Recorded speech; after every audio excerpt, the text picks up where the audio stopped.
An awful word that they need to remember. The scenes start to crumble to the sound of the drums.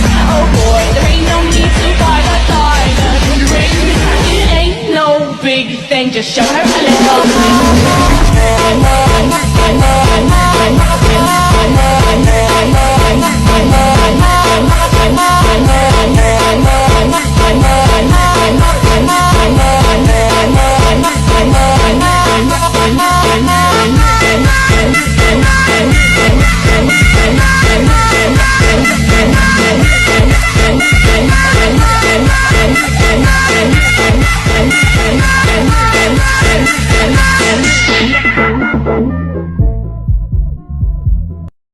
Dalam sosiologi, kenakalan remaja merujuk pada perilaku yang dianggap menyimpang atau melanggar norma sosial yang umumnya dilakukan oleh remaja.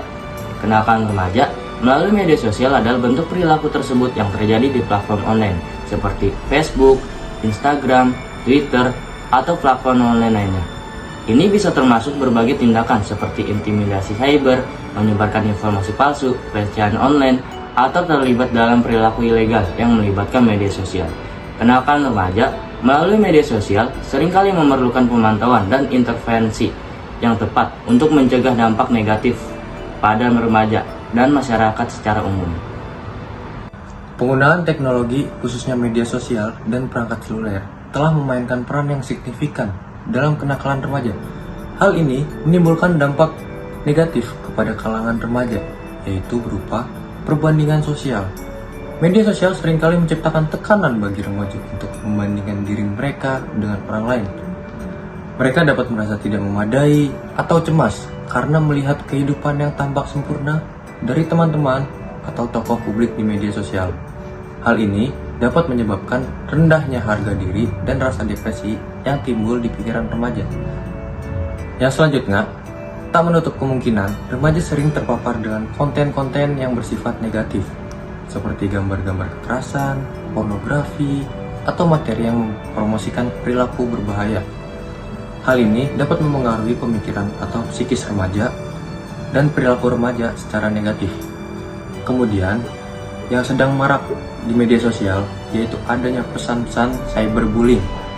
Teknologi memungkinkan praktik cyberbullying di mana remaja dapat menjadi korban intimidasi, pelecehan, atau pencemaran nama baik secara online. Hal ini dapat merusak kesejahteraan emosional dan merubah mental remaja. Kemudian yang terakhir, remaja jadi memiliki gaya hidup digital yang intensif. Penggunaan teknologi yang berlebihan seperti bermain game online atau terlalu sering menggunakan media sosial dapat mengganggu aktivitas sehari-hari seperti tidur, belajar, atau berinteraksi dengan keluarga dan teman-teman di sekitar. Kenakalan remaja melalui media sosial dapat dipengaruhi oleh berbagai faktor, termasuk tekanan sosial.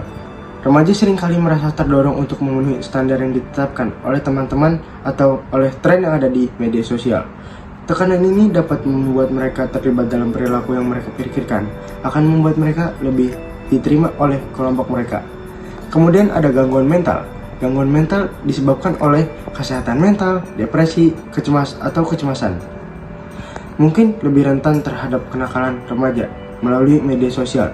Mereka dapat menggunakan platform online sebagai pelarian atau cara untuk mengatasi perasaan mereka.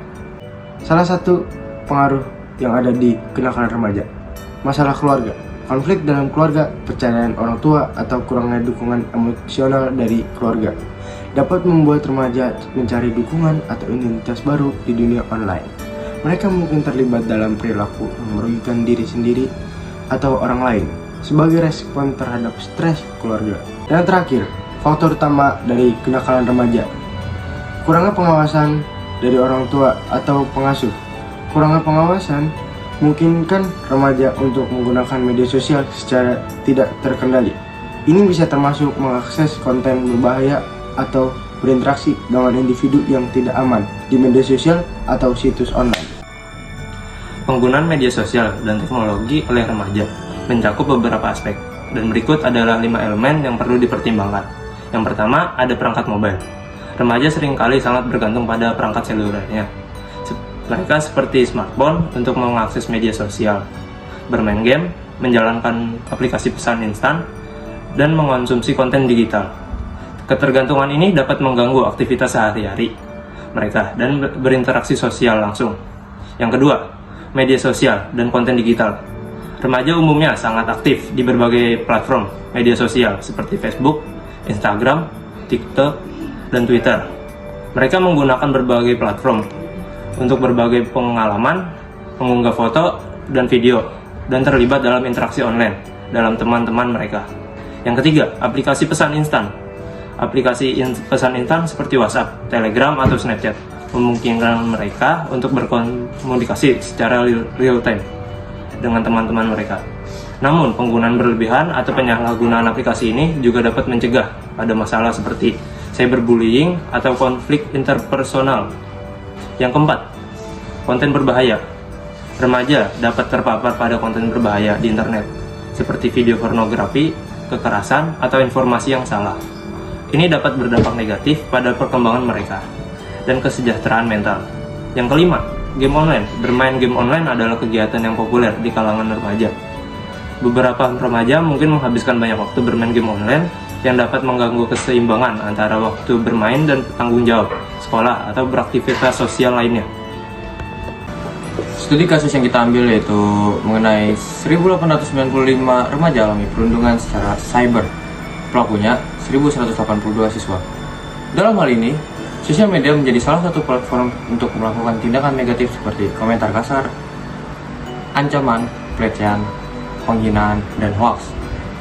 Di sini kami mengambil beberapa platform yang membahas mengenai mental isu, siapa yang bertanggung jawab atas kasus cyberbullying, dan bagaimana citra kesopanan Indonesia di mata dunia sebagai dasar korelasi antara perilaku netizen di media sosial dan kasus cyberbullying. Yang pertama, berdasarkan riset Microsoft, riset ini dilakukan dalam kurun waktu Mei sampai April 2020 dengan tolak ukur Digital Civility Index atau indeks keberadaan digital yang menunjukkan tingkat keberadaan netizen dalam dunia digital.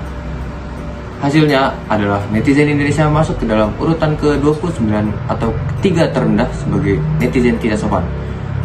Riset ini dilakukan di 32 negara dengan jumlah total 16.000 responden dengan 503 netizen dari Indonesia. Faktor yang mempengaruhi penilaian ini adalah tindakan yang dilakukan ketika berselancar di dunia maya dan media sosial. Untuk Indonesia, ketiga tindakan cyberbullying yang paling sering dilakukan adalah penyebaran hoaks, penipuan sebanyak 47%, ujaran kebencian sebanyak 27%, dan diskriminasi 13%. Tindakan ini dilakukan oleh 48% orang asing dan 24% terjadi dalam satu minggu. Berdasarkan kualifikasi usia, milenial yang dilakukan dalam waktu 1980 sampai 1995 jadi kelompok yang paling sering menjadi sasaran bullying di media sosial. Angkanya mencapai 54%.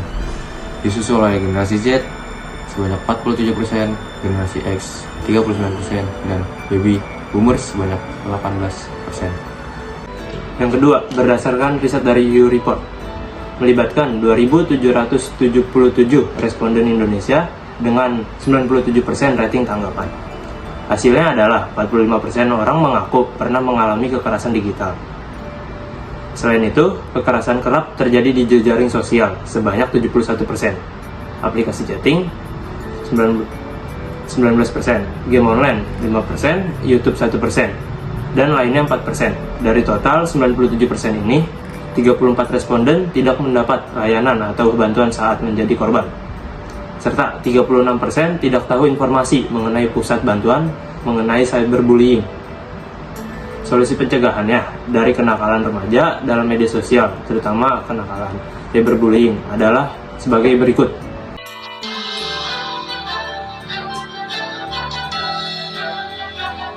Pendidikan dan kesadaran. Meningkatkan kesadaran tentang bahayanya kenakalan remaja dan perundungan adalah langkah awal yang sangat penting.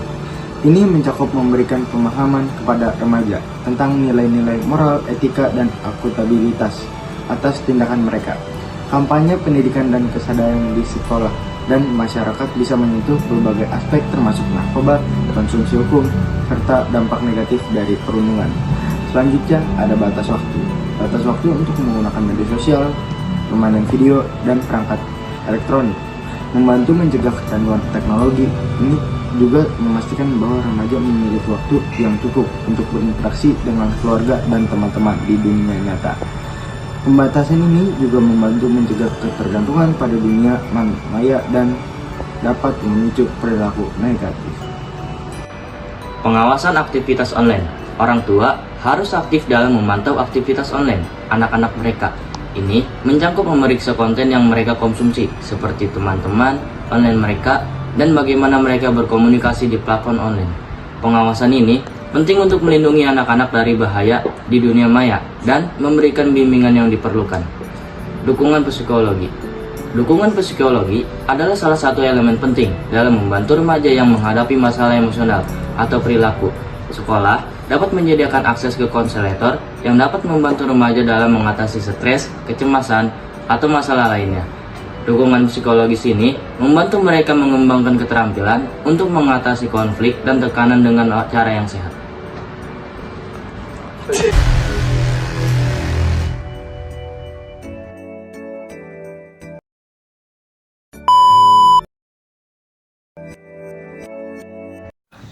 Solusi untuk mengatasi permasalahan kenakalan remaja yang melibatkan berbagai pendekatan dan tindakan. Yang pertama, komunikasi. Membangun komunikasi yang baik antara orang tua dan remaja itu sangat penting. Yang kedua, pendidikan. Menyediakan pendidikan berkualitas dan relevan bagi remaja dapat membantu pengurangan kenakalan remaja.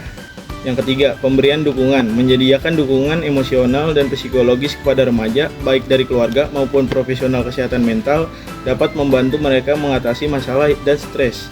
Yang keempat, keterlibatan dalam aktivitas positif. Mengarahkan remaja untuk terlibat dalam aktivitas positif seperti olahraga, seni, atau organisasi sosial, dalam membantu mereka mengalihkan energi mereka ke hal-hal yang produktif.